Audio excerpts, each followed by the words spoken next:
आज Doubtnut app download करें। Doubtnut पर अपने सभी गणित, रसायन विज्ञान, भौतिक विज्ञान और जीव विज्ञान के डाउट्स का करो सफाया। बस प्रश्न की फोटो खींचो, एक ही प्रश्न को क्रॉप करो और तुरंत वीडियो सोल्यूशन पाओ। अभी डाउनलोड करें। नमस्कार दोस्तों, स्वागत करता हूं आप सभी का। आपका प्रश्न है एथिलअमीन बनाने की विधि तथा इसके 3 रासायनिक गुणों की समीकरण लिखिए। ठीक है, तो आइए हम अपने प्रश्न के उत्तर को समझते हैं और इसको जो है रासायनिक समीकरण के द्वारा स्पष्ट करते हैं। ठीक है, तो जैसे कि हमसे यहाँ पर कह रहा है एथिलअमीन बनाने की विधि। ठीक है, तो ये जो एथिलअमीन जो होती है इसका जो रासायनिक सूत्र होता है हमारा C2H5NH2। ठीक है, ये हमारा जो है एथिलअमीन का रासायनिक सूत्र है। तो इसके बनाने की विधि पहले हम देखते हैं। बनाने की विधि, ठीक है, तो एथिलअमीन बनाने की जो है हम यहाँ पर होफमान ब्रोमाइड अभिक्रिया देखेंगे। ठीक है ना, तो प्रयोगशाला में जो है हम अपने होफमान ब्रोमाइड अभिक्रिया द्वारा ही जो है एथिलअमीन का निर्माण करते हैं। ठीक है, तो इसके लिए हम क्या करते हैं कि जो प्रोपेनामाइड होता है उसकी हम ब्रोमीन तथा कास्टिक पोटास के साथ अभिक्रिया करवा देते हैं। ठीक, तो प्रोपेनामाइड अर्थात CH3CH2CONH2। ठीक है, ये हमारा है प्रोपेनामाइड। ठीक है, NH2, इसकी अभिक्रिया हमने यहाँ पर ब्रोमीन तथा कास्टिक पोटास से कराई, यानी कि KOH से करवाई। ठीक, तो इसके फलस्वरूप जो है हमें यहाँ पर CH3CH2 और ये NH2 आपस में मिलकर के जो है C2H5NH2 देते हैं।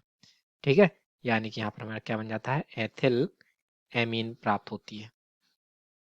ठीक है ना, तथा यहाँ पर जो है पोटेशियम के जो अणु हैं वे हमारे यहाँ पर जो है ब्रोमीन के अणुओं के साथ अभिक्रिया करके जो है KBr का निर्माण करते हैं।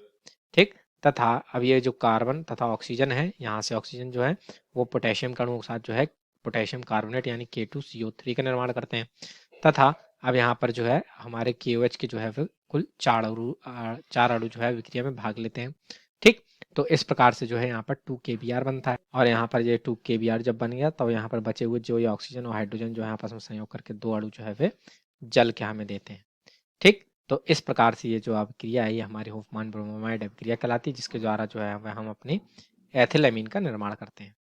ठीक है ना, ये हमारा क्या था, प्रोपेनामाइड था ये हमारा। ठीक, तो इस प्रकार से इसकी बनाने की विधि देखी हमने। अब इसकी जो है हम रासायनिक समीकरण देख लेते हैं। रासायनिक समीकरण, ठीक है ना, तो इसकी से 3 रासायनिक समीकरण लिखने को जैसे कि हमसे कह रहा था यहाँ पर। ठीक, तो इसकी जो है हम 3 रासायनिक समीकरणों को देखते हैं। तो इसमें सबसे पहले जो है हम अपनी ये जो एथिल एमीन जो है इसकी जो है वह हम यहाँ पर एसिटिल क्लोराइड के साथ अभिक्रिया करवाते हैं। ठीक है, एसिटिल क्लोराइड से अभिक्रिया, एसिटिल क्लोराइड से अभिक्रिया। ठीक है ना, तो एसिटिल क्लोराइड जो होता है ये होता है हमारा CH3COCl। ठीक है, तो जब हम एसिटिल क्लोराइड के साथ जो है वह अपनी एथिलअमीन की अभिक्रिया कराते हैं तो हमें यहाँ पर एथिल एसिटामाइड प्राप्त होता है। ठीक, तो अभिक्रिया का समीकरण देखें, CH3COCl ये एसिटिल क्लोराइड हो गया। इसकी जो है हम यहाँ पर एथिल अमीन के साथ अभिक्रिया कराते हैं। ठीक, तो इसको जो है NH2 को जो है हम इस प्रकार से लिख लेते हैं C। ठीक है, ये NH2, ठीक है, और ये C2H5, तो ये हमारा एथिलअमीन हो गया। तो इनके मध्य जब हमने अभिक्रिया कराई तो यहाँ पर क्या होता है कि ये एसिटिल क्लोराइड का जो Cl है ये हमारे हाइड्रोजन के साथ संयोग करता है और HCl बना करके यहाँ से निकल जाता है। ठीक, अब हमें यहाँ पर क्या प्राप्त होता है, CH3CONHC2H5। ठीक है, CH3CONHC2H5 प्राप्त होता है। ये हमारा क्या है, एथिल एसिटामाइड। ठीक है, ethyl acetamide, ethyl acetamide, acetamide है ये हमारा। ठीक, तो इस प्रकार से ये हमारी पहली इसकी जो है रासायनिक समीकरण पूर्ण हो गई। तथा अब इसकी दूसरी समीकरण देखें यहाँ पर हम, तो इसकी जो है हम एथिल आयोडाइड से अभिक्रिया कराते हैं। किससे अभिक्रिया कराते हैं, एथिल आयोडाइड से। ठीक है, तो एथिल आयोडाइड का जो सूत्र होता है वो तो हमारा C2H5I। ठीक है, तो एथिलअमीन की अभिक्रिया जो है वह जब हम एथिल आयोडाइड से कराते हैं तो हमें यहाँ पर डाई एथिलअमीन प्राप्त होती है। ठीक, जिसकी पुनः जो है एथिल आयोडाइड से अभिक्रिया कराने पर ट्राई एथिलअमीन प्राप्त होती है और जिसकी पुनः एथिल आयोडाइड से अभिक्रिया कराने पर टेट्रा एथिल अमोनियम आयोडाइड प्राप्त होती है।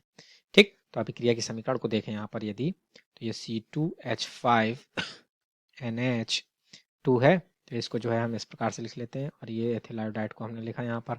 ठीक है, तो यहाँ पर क्या होता है कि ये जो H है ये I के साथ अभिक्रिया करके HI बना करके निकल जाएगा। यहाँ पर हमें क्या प्राप्त होगा, C2H5 का होल ट्वाइस NH। ठीक है, C2H5 का होल ट्वाइस NH प्राप्त हुआ।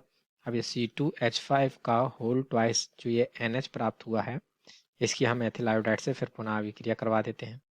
ठीक, तो यहाँ से फिर से ये जो है हमारा HI बन के निकल जाएगा। ठीक, तो ये HI यहाँ पर लिख देते हैं। ठीक, और ये जो यहाँ पर हमें क्या प्राप्त होगा, C2H5 का होल थ्राइस हो जाएगा, क्योंकि एक अणु और जुड़ गया यहाँ पर, और ये N प्लस HI ये निकल गया। ठीक है, तो इस प्रकार से हो गया। अब इसकी जो है हम पुनः जब एथिल आयोडाइड के साथ अभिक्रिया करवाते हैं, ठीक है ना, यानी C2H5 का whole thrice N plus I C2H5। ठीक है, तो इसके साथ जब अभिक्रिया कराते हैं तो यहाँ पर हमें प्राप्त होता है C2H5 का होल 4 N और I। ठीक है, तो ये जो हमें यहाँ पर अंतिम उत्पाद के रूप में प्राप्त होता है, इसे क्या कहते हैं हम, tetra ethyl ammonium iodide. Tetra ethyl ammonium iodide, ammonium iodide, iodide. ठीक है, तो इस प्रकार से जो है ये हमारी जो है इसकी दूसरी रासायनिक समीकरण हमने देख ली। ठीक है ना, तथा अंतिम इसकी तीसरी जो रासायनिक समीकरण देखें, यानी तीसरा रासायनिक गुण देखें, इसकी हम नाइट्रस अम्ल यानी HNO2 से क्रिया करवा देते हैं। ठीक है, तो जब हम एथिलअमीन की अभिक्रिया जो है वह नाइट्रस अम्ल से करवाते हैं तो हमें यहाँ पर एथिल एल्कोहल प्राप्त होती है। ठीक है, ये क्या हमारा नाइट्रस अम्ल है। ठीक, तो एथिलअमीन जो है C2H5NH2 है। ठीक, तो इसको हम इस प्रकार से लिख लेते हैं और नाइट्रस अम्ल को जो है HONO लिख लेते हैं। ठीक, तो इसके फलस्वरूप यहाँ पर क्या होता है कि ये जो नाइट्रोजन है ये इस नाइट्रोजन से संयोग करता है, N2 बना करके निकल गया। ठीक, और ये जो है हमारे यहाँ पर बचा क्या, ये जो है 2 हाइड्रोजन ये है। ठीक है, ये इस ऑक्सीजन परमाणु से अभिक्रिया करते हैं और H2O बना करके निकल जाएंगे। अब यहाँ पर ये तो हट गया, अब बचा C2H5 और ये OH, तो ये आपस में सब मिल करके जो है हमारे C2H5OH का निर्माण करते हैं, यानी एथिल एल्कोहल बनाते हैं। ठीक है, तो इस प्रकार से यहाँ पर हमें क्या प्राप्त होती है, एथिल एल्कोहल। ठीक है ना, तो अतः इसी के साथ जो है ये हमारी 3 रासायनिक समीकरण जो है वो पूर्ण हो जाती हैं और हमारे प्रश्न का उत्तर पूर्ण होता है। आशा करता हूँ आप सभी को उत्तर समझ में आया होगा। धन्यवाद। कक्षा 6 से 12वीं से लेकर नीट, IIT, JEE वो एडवांस के लेवल तक 1 करोड़ से ज्यादा छात्रों का भरोसा। आज ही डाउनलोड करें डाउटनेट ऐप या व्हाट्सएप करें अपने सारे डाउट्स 8400 400 400 पर।